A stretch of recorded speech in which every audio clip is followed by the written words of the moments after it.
नमस्कार।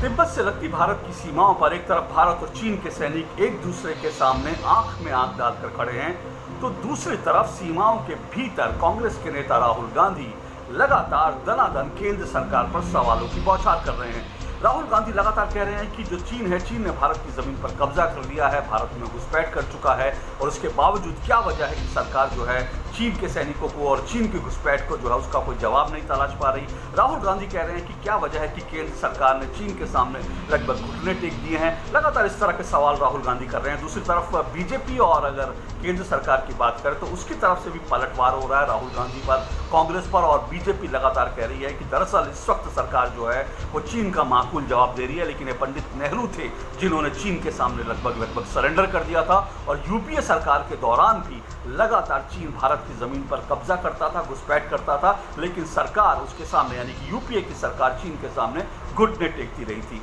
ये तमाम राजनीति है, दोनों पक्ष कर रहे हैं, दोनों पक्ष एक दूसरे के ऊपर आरोप लगा रहे हैं। हालांकि संवेदनशील मसलों पर और देश की सुरक्षा से जुड़े राष्ट्रीय मसलों पर इस तरह की राजनीति नहीं होनी चाहिए, और जिस वक्त सीमाओं पर तनाव हो, कम से कम उस वक्त राजनेताओं को थोड़ा संयम बरतना चाहिए। लेकिन जब यही बात बीजेपी कहती है तो बीजेपी जब कांग्रेस के ऊपर इसका आरोप लगाती है तो कांग्रेस कहती है कि जब हमारी सरकार थी यानी कांग्रेस की यूपीए की सरकार सत्ता में थी उस वक्त बीजेपी भी ऐसा ही करती थी। तो ये तमाम राजनीति है, लेकिन मुझे लगता है कि ऐसे संवेदनशील मसलों पर राजनीति नहीं होनी चाहिए, लेकिन ये राजनीति चल रही है, दुर्भाग्य की बात है। पर इस तमाम राजनीति के बीच एक बड़ा सवाल इस वक्त जो देश के सामने है, वो बड़ा सवाल ये है कि दरअसल कांग्रेस और चीन की जो कम्युनिस्ट पार्टी ऑफ चाइना है, उसके बीच किस तरह का करार है, किस तरह का पैक्ट है। क्या उस पैक्ट की सच्चाई, क्या उस करार की सच्चाई देश को जाननी चाहिए। ये सवाल इसलिए बहुत महत्वपूर्ण हो गया है क्योंकि ये मसला सुप्रीम कोर्ट में भी चला गया है। एक गोवा के बहुत वरिष्ठ पत्रकार हैं सेवियर रॉड्रिग्स, उन्होंने इस पूरे मामले को लेकर के सुप्रीम कोर्ट में एक याचिका दायर किया और कहा है कि कांग्रेस और चीन की कम्युनिस्ट पार्टी के बीच जो करार हुआ है वो करार देश के सामने होना चाहिए, और उस करार में क्या क्या चीज़ें थी ये देश को मालूम होना चाहिए। इससे पहले महेश जेठमलानी एक बहुत वरिष्ठ अधिवक्ता हैं, उन्होंने भी इस करार पर सवाल उठाए थे और ये कहा था कि इस करार को लेकर के इस करार की जांच होनी चाहिए और एनआईए यानी राष्ट्रीय सुरक्षा एजेंसी जो है वो इसकी जांच करे कि कांग्रेस ने कम्युनिस्ट पार्टी जो चीन की कम्युनिस्ट पार्टी है उसके साथ क्या डील कर रखी है। हालांकि हो सकता है कि ये डील जो है बहुत सामान्य सी डील हो और इसमें कुछ हो ना, लेकिन ये बात तो है कि ऐसे समय में जब ये सवाल उठा है तो कम से कम कांग्रेस के लिए इस मामले इस वक्त दो रास्ते हैं। कांग्रेस को कम से कम या तो देश को बताना चाहिए कि ये पूरी डील क्या है चीन की कम्युनिस्ट पार्टी के साथ, और मैं आपको बता दूं, याद दिला दूं, आप जानते होंगे कि जो चीन की कम्युनिस्ट पार्टी है वही चीन का सत्ताधारी दल है। यानी चीन में पार्टी पॉलिटिक्स नहीं है, वहाँ पर ऐसा नहीं है कि कई दल हैं, वहाँ सिर्फ एक पार्टी है, चीनी कम्युनिस्ट पार्टी, और शी जिनपिंग जो इस वक्त चीन के राष्ट्रपति हैं वो भी इसी पार्टी के, और तमाम जो सत्ता है और तमाम जो वहाँ की सत्ता प्रशासन है चीन पर पूरी तरह से कम्युनिस्ट पार्टी का कब्जा है। और इसीलिए कांग्रेस के सामने मैंने कहा दो रास्ते हैं, या तो कांग्रेस को बड़ी पारदर्शिता के साथ ये बताना चाहिए कि ये करार क्या है, और नहीं तो कांग्रेस को ऐसे वक्त में जबकि चीन लगातार भारत के खिलाफ आक्रमणकारी रुख अपनाया हुआ है, क्या कांग्रेस को चीन के साथ हुए इस करार को रद्द नहीं करना चाहिए। ये सवाल इसलिए बहुत महत्वपूर्ण हो जाते हैं क्योंकि मैंने कहा ऐसे कई सवाल उठते हैं जो इस करार को लेकर संशय लोगों के मन में लगातार पैदा कर रहे हैं। और ये सवाल क्या, ये सवाल मैं बताऊंगा, लेकिन उससे पहले ये करार क्या था ये मैं आपको करार बता दूं। दरअसल ये करार 2008 में हुआ था, यानी 7 अगस्त 2008 को ये करार हुआ था, और भारत की तरफ से जो यानी कांग्रेस की तरफ से कांग्रेस के जो नेता और उस वक्त जनरल सेक्रेटरी थे कांग्रेस के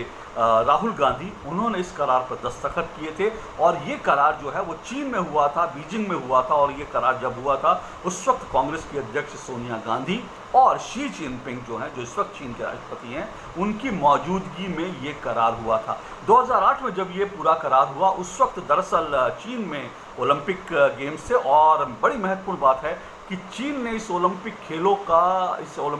का देखने के लिए चीन ने कांग्रेस की उस वक्त की जो अध्यक्ष थी, यूपीए की चेयरपर्सन थी सोनिया गांधी, उनको बुलाया था, उनको निजी निमंत्रण पर बुलाया था। और सोनिया गांधी उस वक्त राहुल गांधी प्रियंका गांधी वाड्रा और रॉबर्ट वाड्रा और उनके बच्चों के साथ उस वक्त चीन गई थी। बड़ी दिलचस्प बात यह है कि चीन ने जो बीजिंग ओलंपिक थे उसके लिए भारत के तत्कालीन प्रधानमंत्री मनमोहन सिंह को, डॉक्टर मनमोहन सिंह को नहीं निमंत्रण भेजा था, लेकिन उन्होंने सिर्फ कांग्रेस के नेताओं को ये निमंत्रण भेजा था। और ये तमाम कांग्रेस का जो गांधी परिवार है, ये सभी लोग उस वक्त चीन गए थे और उस वक्त एक लंबी बैठक हुई थी। कांग्रेस अध्यक्ष सोनिया गांधी और राहुल गांधी और शी जिनपिंग और कांग्रेस और कम्युनिस्ट पार्टी के जो बड़े नेता थे उनके बीच एक लंबी बैठक हुई थी। उसके बाद ये जो है करार साइन हुआ। इस करार में कहते हैं कि इस करार में हाई लेवल इंफॉर्मेशन और साथ साथ कॉपरेशन की बात कही है कि हाई लेवल इंफॉर्मेशन एक्सचेंज होगा और कॉपरेशन होगा। सवाल यह है कि किस तरह का हाई लेवल इंफॉर्मेशन दोनों एक दूसरे से शेयर करते हैं और किस तरह का कॉपरेशन की बात है, ये समझना, ये जानना देश के लिए बहुत ज़रूरी है। मैंने कहा ये आज इसलिए बहुत महत्वपूर्ण हो गया है क्योंकि कुछ सवाल देश के सामने हैं और वो सवाल संशय पैदा करते हैं। सवाल नंबर एक ये है कि ऐसे वक्त में जबकि भारत और चीन की सेनाओं के बीच जो है गलवान में झड़प हो चुकी है, हिंसक झड़प हो चुकी है, भारत के 20 जवान जिसमें शहीद हुए थे, और इस हिंसक झड़प के बाद जब दोनों देशों के बीच इतनी तनातनी है, इस माहौल के बीच भी आखिर क्या वजह है कि कांग्रेस के नेता और कांग्रेस के जो बड़े नेता राहुल गांधी हैं वो लगातार केंद्र सरकार के सामने तो सवाल कर रहे हैं, केंद्र सरकार की नीयत के ऊपर सवाल उठा रहे हैं। वो लगातार कह रहे हैं कि भारत जो है, भारत ने लगभग सरेंडर कर दिया है, लेकिन उन्होंने गलवान में जब भारतीय सैनिकों ने जब भारत के जो जवान थे, जब भारत के जो वीर सिपाही थे, जब उन्होंने चीनी सैनिकों को जिस तरह से उन्होंने मारा और जिस तरह से उन्होंने चीनी सैनिकों के आक्रमण का जवाब दिया, उस पर उन्होंने चीन को लेकर सवाल क्यों नहीं उठाया? क्यों राहुल गांधी ने शी जिनपिंग को लेकर कोई भी ट्वीट या कोई भी सवाल नहीं उठाया? और क्यों राहुल गांधी सीधा सीधा शी जिनपिंग से सवाल क्यों नहीं पूछ रहे कि आपने हिम्मत कैसे की, ज़रूरत कैसे की भारत के ऊपर, भारत की तरफ आंख दिखाने की? ये मेरा सवाल नंबर 1 है। सवाल नंबर दो ये है कि कांग्रेस के जो नेता चीन के ऊपर सवाल उठा रहे हैं उनकी आवाज़ क्यों दबाई जा रही है? ये बड़ा महत्वपूर्ण सवाल है, क्योंकि अधीर रंजन चौधरी लोकसभा में विपक्ष के नेता हैं, कांग्रेस के बड़े धुआंधार नेता हैं, और अधीर रंजन चौधरी ने एक ट्वीट किया था मई के महीने में जब लगातार तनाव चल रहा था। उस बीच अधीर रंजन चौधरी ने एक ट्वीट किया था और उस ट्वीट में उन्होंने चीन के ऊपर कई सवाल उठाए थे और चीन को उन्होंने बहुत ज़बरदस्त भाषा में और चीन को उन्होंने बड़ा कड़ा प्रहार किया था। अधीर रंजन चौधरी ने ट्वीट करके ये कहा था कि चीन जो है वो जहरीला सांप है, और उन्होंने कहा कि भारत की सेनाएं ये जानती हैं कि जहरीले सांप का जवाब कैसे देना है। लेकिन जैसे ही अधीर रंजन चौधरी ये ट्वीट करते हैं, ये खबर आती है कि कांग्रेस के बड़े नेताओं की तरफ से अधीर रंजन चौधरी को ये मैसेज दिया गया है कि मैडम आपके ट्वीट से बहुत नाराज़ हैं। उसके तुरंत बाद अधीर रंजन चौधरी का ये ट्वीट डिलीट कर दिया जाता है, वो अपना ट्वीट डिलीट कर लेते हैं। और आनंद शर्मा, कांग्रेस के एक बड़े नेता, और जब ये 2008 का करार हुआ था उस वक्त आनंद शर्मा भी चीन थे, जब ऐसा बताया जाता है कि वो भी इस पूरी डील में शामिल थे। आनंद शर्मा एक ट्वीट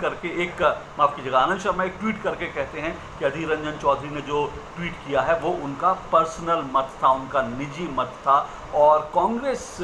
चीन और भारत के बीच और दोनों देशों के बीच जो संबंध है और चीन की कम्युनिस्ट पार्टी और भारत के बीच जो संबंध है उसको वो बहुत हाई रिगार्ड, उसको बहुत महत्वपूर्ण मानती है।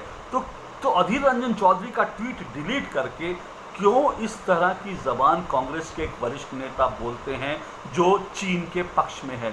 सवाल नंबर 3 ये है कि ऐसे वक्त में जब चीन की आक्रमणकारी नीतियों के खिलाफ पूरे देश में गुस्सा है और इस गुस्से के चलते पूरे देश में चीनी सामान जो है, चीन के जो तमाम प्रोडक्ट्स हैं उनके बॉयकॉट को लेकर के लोग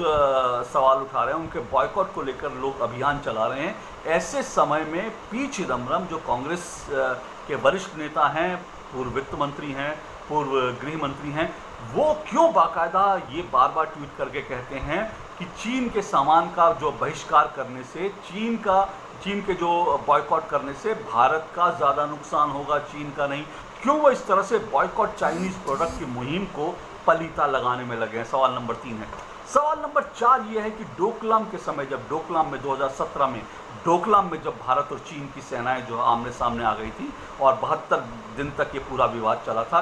उस वक्त राहुल गांधी आखिर क्यों चुपचाप चीनी जो एम्बेसी है वहाँ पर चीनी राजदूत से मिलने के लिए गए थे? क्यों गए थे? ऐसी क्या वजह थी और दोनों के बीच क्या बातचीत हुई थी? ये मामला संदेह से भरा इसलिए भी है क्योंकि जब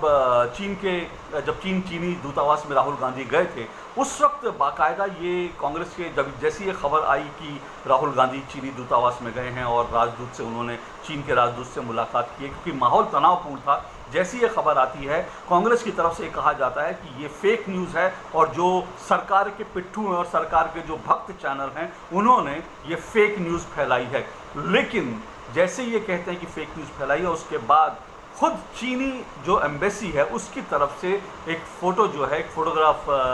जो है वो सार्वजनिक कर दी जाती है, जिसमें राहुल गांधी चीन के जो राजदूत हैं और बाकी लोगों के साथ वहाँ पर खड़े हुए हैं। तो उसके बाद कांग्रेस को ये मानना पड़ा कि दरअसल राहुल गांधी डोकलाम के विवाद के समय चीनी दूतावास में गए थे। सवाल ये कि पहले आप इसको छुपा क्यों रहे थे? और उसके बाद जब चीन ने ये बात सार्वजनिक कर दी, उसके बाद चीन की तरफ से, चीनी दूतावास की तरफ से ये कहा गया कि नहीं, इस तरह की जो रेगुलर मीटिंग है और ऐसी रेगुलर मीटिंग जो है कई पार्टियों के नेताओं के साथ होती है, और चीन ने जो है इसके ऊपर पर्दा डालने के लिए, इसकी सफाई देने के लिए ये कहा कि ऐसे कई नेताओं के साथ मुलाकात होती है। लेकिन बड़ी बात यह है कि ऐसी जो मुलाकातों की बात कर रहे हैं उसमें सिर्फ सीताराम येचुरी, जो कि भारत की कम्युनिस्ट पार्टी के नेता हैं, उनके अलावा किसी भी अहम पार्टी का, कोई किसी बड़ी पार्टी का बड़ा नेता गया, ऐसा चीन ने कुछ नहीं कहा। तो सीताराम येचुरी और कम्युनिस्ट पार्टी की तो लाइन ही बाकायदा चीन की कम्युनिस्ट पार्टी के साथ वो हमेशा खड़े रहते हैं, आज भी खड़े हुए हैं, तो उनका जाना कोई इंपॉर्टेंट नहीं लगता। लेकिन राहुल गांधी ऐसे समय में गए और क्या बात हुई ये कोई नहीं जानता। तो ये एक बड़ा सवाल है। इसके बाद सवाल नंबर 5 है, वो ये है 2018 में जब राहुल गांधी कैलाश मानसरोवर की यात्रा पर गए थे, उस वक्त भी ये खबर सामने आई कि उन्होंने वहाँ पर चीन के कई मंत्रियों के साथ कुछ मीटिंग्स की थी और उनकी कुछ बातचीत हुई थी। इस खबर को भी दबा के रखने की कोशिश की गई, लेकिन बाद में ये खबर भी उजागर हो गई, ये खबर सामने आ गई कि दरअसल राहुल गांधी ने कई चीन के मंत्रियों से मुलाकात की थी। उन मुलाकातों का डिटेल्स जो है, वो मुलाकातों में क्या बात हुई थी, ये जानकारी भी अब तक सार्वजनिक नहीं है। तो ये जो तमाम सवाल आज हमारे सामने हैं, इन तमाम सवालों के कारण